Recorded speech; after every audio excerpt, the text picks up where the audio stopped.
अखंडमंडलाकारं व्याप्तं येन चराचरं तत्पदं दर्शितं येन तस्मै श्री गुरुवे नमः। अज्ञानान्धस्य लोकस्य ज्ञानाञ्जनशलाकया चक्षुरुन्मीलितं येन तस्मै श्री गुरुवे नमः। अध्यात्म विश्व विज्ञान यूट्यूब चैनल पर सर्वांग योग मालिका में आप सभी प्रिय मित्र, आचार्य, गुरुजन, हमारे प्रेरणा स्रोत, हमारे व्यूअर्स, शेयरकर्ता और सब्सक्राइबर्स तथा अध्यात्म विज्ञान के जिज्ञासु, मुमुक्षु और हमारे सभी मित्र परिवार को हार्दिक आमंत्रित करते हैं और सर्वांग योग मालिका के इस 7वें अध्याय को हमने इसके पूर्व प्रस्तुत किया था, जिसमें नाम क्या होता है इस विषय में हमने यथामति सद्गुरु युक्ति के द्वारा विवरण देने का प्रयास किया था।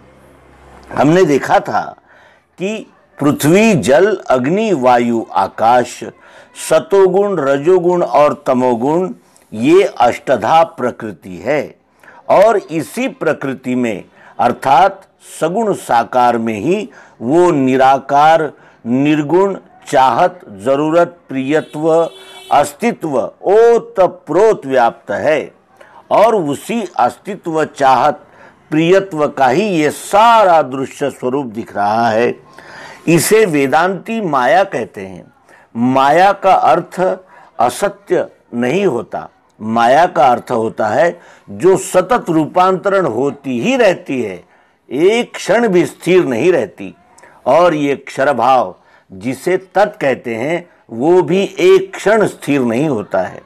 अनेक आकारों प्रकारों में रूपांतरण होते हुए भी वो चाहत, जरूरत, प्रियत्व रूप अस्तित्व रहता ही है, उसको कभी बाधा नहीं आती।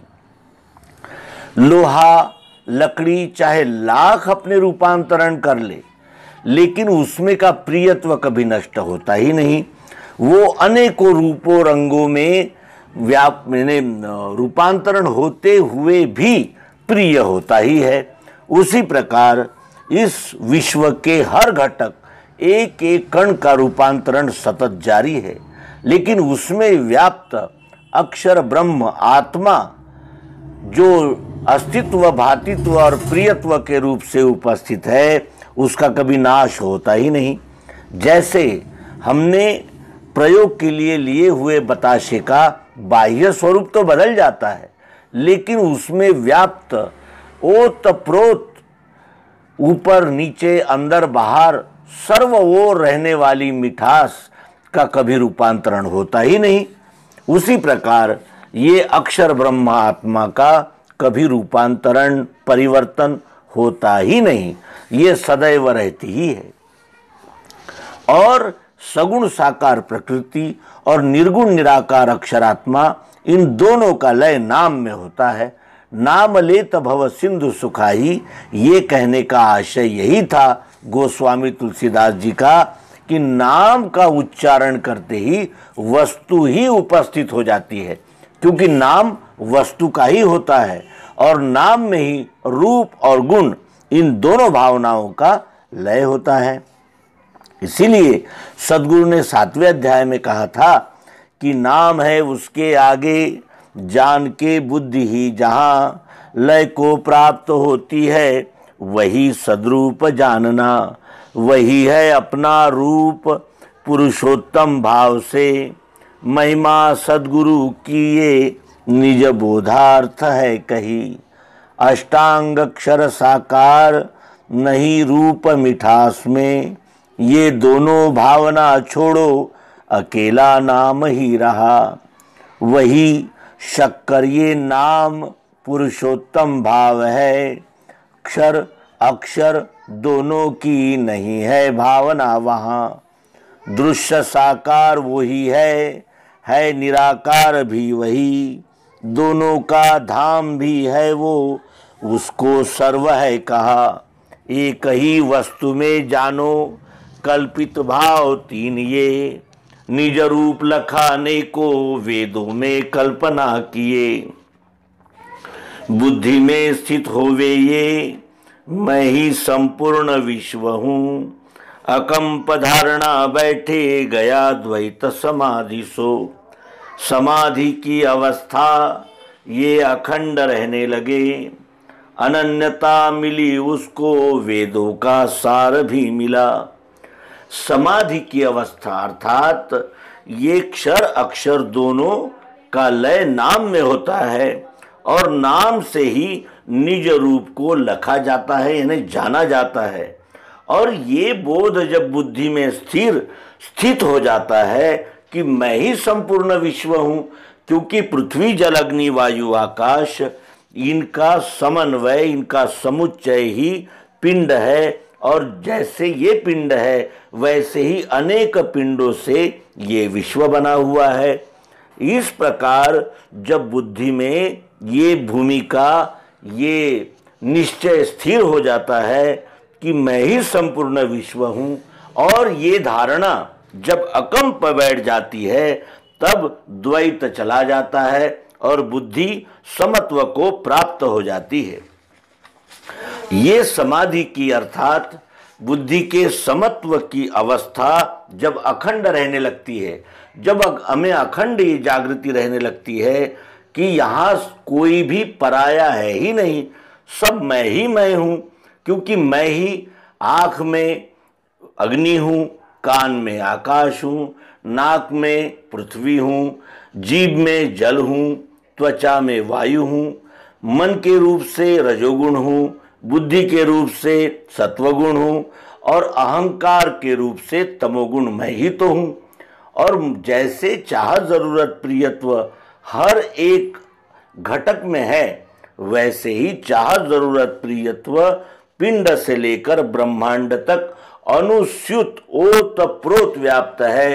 ये अवस्था, ये बुद्धि को बोध जब स्थायी होता है, बुद्धि जब समाधि में अर्थात समत्व योग में स्थिर हो जाती है और ये बोध अखंड सतत हमारा जागृत रहता है कि मैं ही संपूर्ण विश्व हूँ, तब हमें अनन्यता की प्राप्ति होती है और वेदों का सार भी प्राप्त होता है। वेदों का अनुसंधान ये जानने के लिए है कि सर्वम खलविदम ब्रह्म, ये सब ब्रह्म ही है और ये सब ब्रह्म ही है। इसका बोध प्रत्यक्ष अनुभव केवल सद्गुरु युक्ति द्वारा ही होता है, जो हम सर्वांग योग के 7वें अध्याय में प्राप्त कर चुके हैं।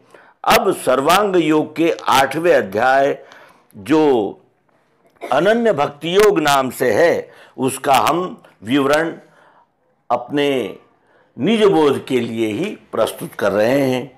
8वां अध्याय सर्वांग योग का कहता है, पश्चात बीज भक्ति का अनन्य बढ़ने लगे, अकर्म रूप से दिखे विश्व में वो सदैव ही। ये पराभक्ति है श्रेष्ठ, मुक्तों का निज धाम है, संपूर्ण वृत्तियों का है एक ही लय स्थान ये। इसी में स्थित होने से रस एक अकंप वो, हुआ मद्रूप ही जानो जन्म मृत्यु उसे नहीं। सर्वांग योग ये स्थाई बीज है दिव्य चक्षु का, इसे जो पाठ में लेवे चित्त से निज कर्म में। यदृच्छा से योग क्षेम होवेगा उसका सदा, अंत में पद सो पावे वेदों में श्रेष्ठ जो कहा। अध्याय 8 में श्लोक 9 और 50 है। 8, 80, 1800 अक्षरों में रचा इसे। मायानंद ने अपना निज रूप लखा दिया, ये जहाँ स्थिर हो जावे वही सद्गुरु स्थान है।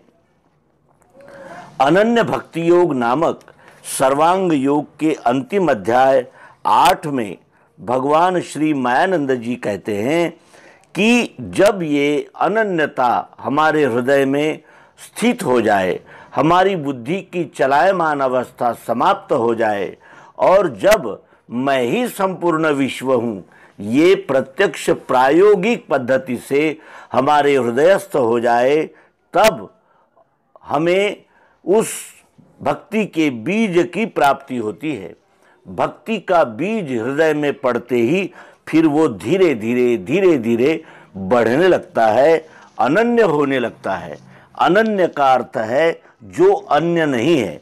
अभी तक हम समझ रहे थे कि ईश्वर कहीं 7वें आसमान में है, 8वें पाताल में है, विश्व के बाहर है, और वो कहीं क्षीर समुद्र में रहता है, कोई कहता है 7वें आसमान में रहता है। इस प्रकार की जो अंधानुकरण और अंधश्रद्धा हम में थी वो समाप्त होकर ये हमें बोध होता है कि ये विश्व ही परमात्मा है। और इस प्रकार ये विश्व ही परमात्मा है, ये जब हम प्रत्यक्ष प्रायोगिक पद्धति से सद्गुरु युक्ति के द्वारा जान लेते हैं, उसके बाद ये भक्ति का बीज हमारे हृदय में धीरे धीरे धीरे धीरे बढ़ने लगता है, अनन्य होने लगता है। और फिर जब हमारे हृदय में भक्ति का बीज बढ़ने लगता है तो अकर्म रूप से दिखे विश्व में वो सदैव ही।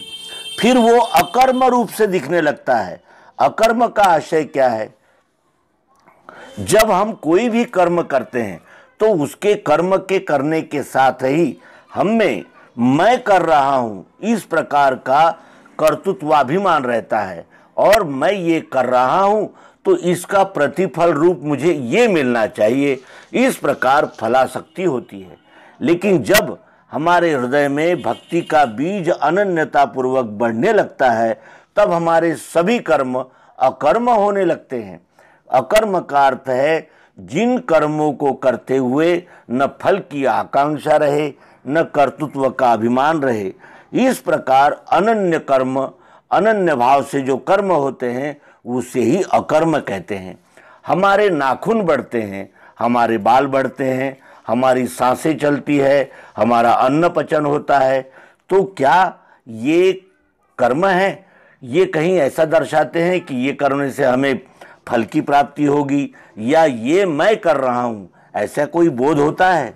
उसी प्रकार इस विश्व की सेवा के लिए जो भी हमारे कर्म होते हैं वो इस बोध के बाद अकर्म रूप से दिखने लगते हैं। अकर्म रूप से विश्व में जो भी हम सेवा करते हैं, इस विश्व की अनन्यता पूर्वक जो सेवा होने लगती है वो अकर्म रूप से होने लगती है, और ये पराभक्ति है श्रेष्ठ। इसी को ही पराभक्ति कहा गया है। पराभक्ति, अपराभक्ति ये गौणी भक्ति होती है। किसी विभूति को आराध्य मानकर, किसी प्रतिमा को, किसी चित्र को, किसी व्रत को, किसी यानी अपने से अन्य अधिष्ठान को मानकर जो कुछ भी हम करते हैं वो अपराभक्ति होती है। और विश्व के साथ एकात्म भाव से जो भी हम सेवा कर्म करते हैं वो पराभक्ति होती है, और वही भक्ति श्रेष्ठ है, और इसी भक्ति से मुक्ति प्राप्त होती है। तो ये मुक्ति का क्या आशय है ये जानना जरूरी है। ये पराभक्ति है श्रेष्ठ, मुक्तों का निज धाम है। सद्गुरु कहते हैं कि इस प्रकार अनन्य होकर जब हम विश्व सेवा में जुट जाते हैं वही पराभक्ति हो जाती है जो सर्वश्रेष्ठ भक्ति मानी गई है, और यही मुक्तों का निज धाम है। मुक्तों का निज धाम का अर्थ ये होता है कि अब हमारे सभी प्रकार के अंधश्रद्धा, अंधविश्वास, अंधानुकरण समाप्त हो गए, सभी प्रकार के संशय, भ्रम समाप्त हो गए।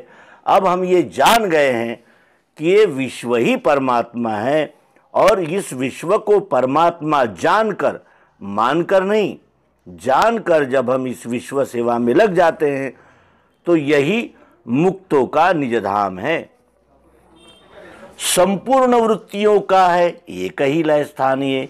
जो भी वृत्तियां हमारे मन में बुद्धि में उठती है उन सब का लय स्थान यही विश्व रूप है। ये जब हमारे हृदय में स्थित हो जाता है तब एक अकंप ऐसा रस, सदैव प्रसन्नता, आनंद और संतोष का एक जो सतत प्रवाह अकंप रूप से इस विश्व के साथ व्यवहार करते हुए हमारे अनुभव में आता है, उसमें उससे इसी में स्थित होने से रस एक अकंप वो हुआ मद्रूप ही जानो। जब हमारे व्यष्टि अभिमान, अहंकार, व्यष्टि अंधश्रद्धा, व्यष्टि संशय, भ्रम जब नष्ट हो जाते हैं, तब हम विश्वरूप ही हो जाते हैं। विश्वरूप परमात्मा को जानकर जब हम विश्वरूप ही हो जाते हैं, तब मैं जन्म लेता हूँ, मेरा मृत्यु होता है, मैं ये हूँ, मैं वो हूँ, इस प्रकार की जो मिथ्या कल्पनाएं हैं वो समाप्त हो जाती है। और ये ध्यान में आता है कि जन्म मृत्यु होना ये उत्पत्ति स्थिति लय का ये विश्व चक्र है, इसकी ये नियमित क्रियाएं हैं। न कभी विश्व समाप्त होता है, न कभी नष्ट होता है।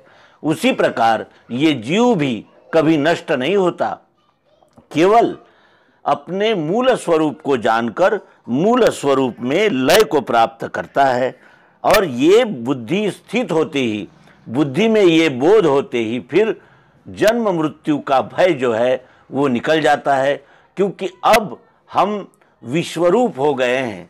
अब विश्व ही परमात्मा है और विश्व का एक घटक, एक कण विश्व से अलग नहीं है।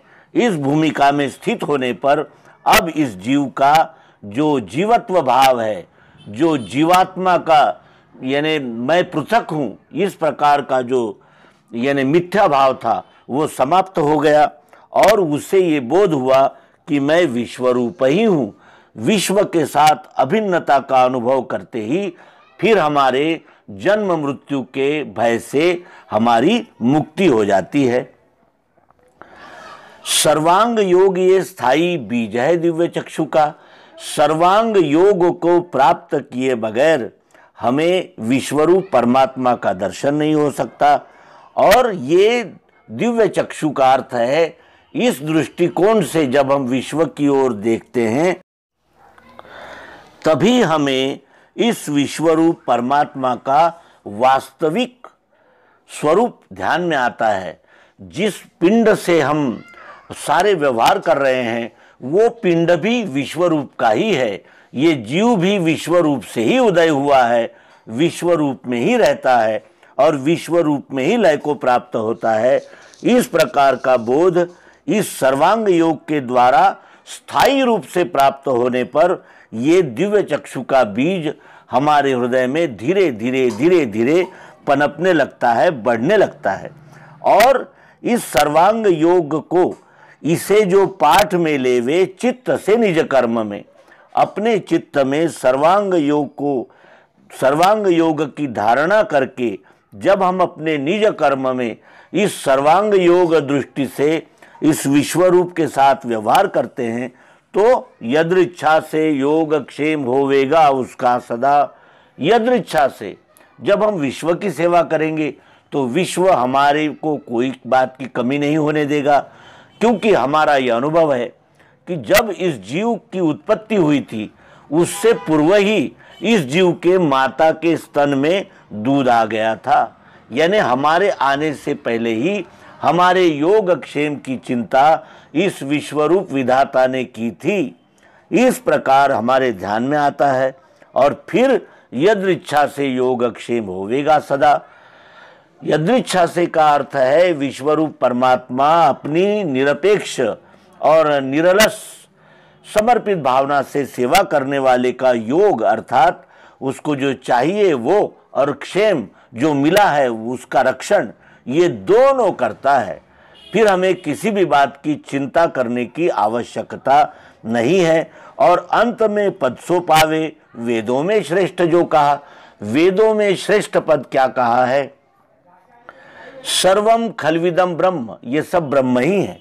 इस प्रकार का जो अंतिम वेदों का उपदेश है, वेदों की घोषणा है, उस पद को ये जीव इस सर्वांग योग सद्गुरु युक्ति के सहारे से प्राप्त कर लेता है।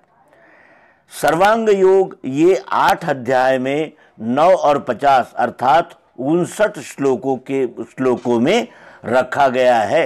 सद्गुरु भगवान ने यहाँ श्लोकों का उल्लेख किया है। क्यों?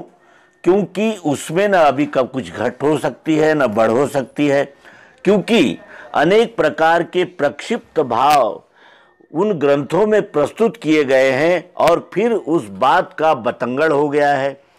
इस सर्वांग योग में कोई घटबढ़ न हो, कोई इसमें अपने मत न मिला सकें, इसलिए सद्गुरु भगवान ने स्पष्ट रूप से इसमें क्या कहा गया है और उसकी गणना करके बताई है। कहते हैं कि अध्याय 8 में श्लोक 9 और 50 है। 8, 80, 1800 अक्षरों में रचाई से। इसकी रचना कितने श्लोकों में हुई है, कितने इसमें श्लोक है, कितने शब्द है, कितने अक्षर है, यहाँ तक गिनती करके सद्गुरु भगवान ने यहाँ नमूद कर रखा है। और फिर अंत में सद्गुरु भगवान श्री मायानंद जी चैतन्य कहते हैं कि मायानंद ने अपना निज रूप लखा दिया। मायानंद जी ने अपना निज रूप, अपना स्वस्वरूप लखा दिया, यानी इस प्रयोग के द्वारा हम मुमुक्षु के समक्ष प्रस्तुत कर दिया है। हम भी प्रयोग के द्वारा अपने स्वस्वरूप का दर्शन कर सकते हैं और इसीलिए मायानंद ने अपना निज रूप लखा दिया। ये जहां स्थिर हो जावे वही सद्गुरु स्थान है। ये बोध जिस हृदय में स्थिर हो जाता है वो बोध ही सद्गुरु स्थान है। सद्गुरु किसी व्यक्ति का नाम नहीं है, सद्गुरु इस सर्वांग योग बोध का नाम है। ये बोध जिस हृदय में, जिस अंतःकरण में स्थिर हो जाता है वही सद्गुरु स्थान है। इस प्रकार सर्वांग योग का अनन्य भक्ति योग नामक 8वां अध्याय संपूर्ण होता है और इसी के साथ भगवान श्री मायानंद जी चैतन्यकृत सर्वांग योग भी संपूर्ण होता है। मित्रों, सर्वांग योग को अपनाकर सर्वांग योग द्वारा विश्वरूप परमात्मा का प्रत्यक्ष यथार्थ दर्शन कर हम सभी प्रकार के अंधश्रद्धा, अंधविश्वास, अंधानुकरण से पार होते हुए, सभी संशय भ्रमों से मुक्त होते हुए विश्वरूप परमात्मा में ही लय को प्राप्त कर सकते हैं। ये सद्गुरु की महिमा निज बोध के लिए कही गई है। हम सभी मुमुक्षु धीरे धीरे क्रमशः अपने गुणों को शुद्ध और यानी जिसे कहते हैं ग्रहणशील करेंगे। अपने अपने स्वभाव द्वारा अपने अपने कर्तव्यों का निर्वहन करते हुए उस विश्वरूप परमात्मा में ही लीन होंगे, लय होंगे। और इसमें सद्गुरु युक्ति का क्या महिमा है ये हम सब अब जानते हैं और इसीलिए सर्वांग योग इसको अपने जीवन में नित्य पाठ में अर्थात नित्य स्मरण में रखते हुए हम अपना सभी कर्तव्य कर्म करेंगे और जानत तुम ही होई जाई, इस अंतिम बोध तक पहुंचने की कोशिश करेंगे, प्रयास करेंगे। इसी सद्भावना के साथ सर्वांग योग मालिका को विराम देते हैं। नर्मदे हर, सद्गुरु भगवान की जय, विश्वरूप परमात्मा की जय। नर्मदे हर, नर्मदे हर।